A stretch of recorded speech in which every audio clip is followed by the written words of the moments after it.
السلام عليكم. غنشارك معاكم محنشة. عندي كيلو د اللوز سلقته ونقيته وغنطحنو كيلو ديال اللوز بنص كيلو ديال سنيده.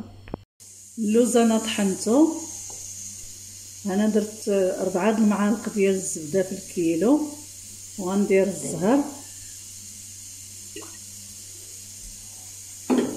وغنخلط، غندلكها مزيان.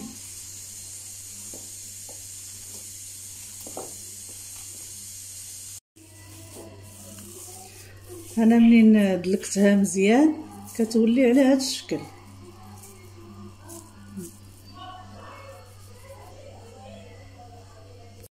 قطعت الورقه على 4 ودهنتها بالزيت، وانا غنبدا من الراس.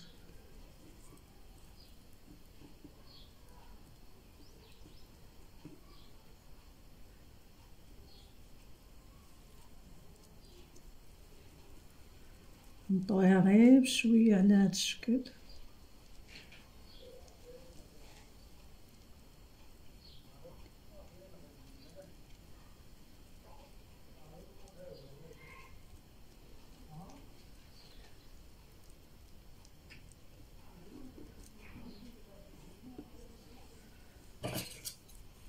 الشاطلي هذا غنقطعو بالمقص.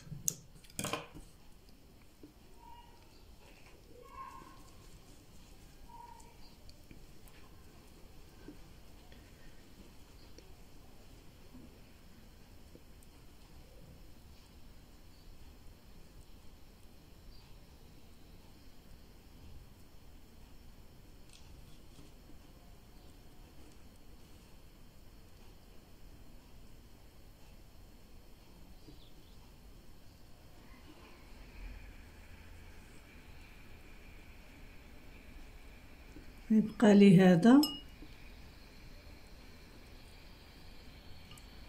ندهنو بالبيض.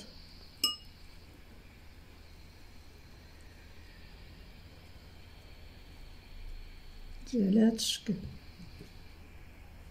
انا ساليتها على هذا الشكل وغندهنها بالبيض كلها، غندهنها وغنثقبها ونردها طيب على عافيه مهيله. هي طابت ودرتها في العسل، كنلويها كلها في العسل، يقيسها العسل تجي هكا. محنشة اللي شاركت معاكم، كنتمنى تجربوها بالصحه والراحه، كتجي مقرمشه.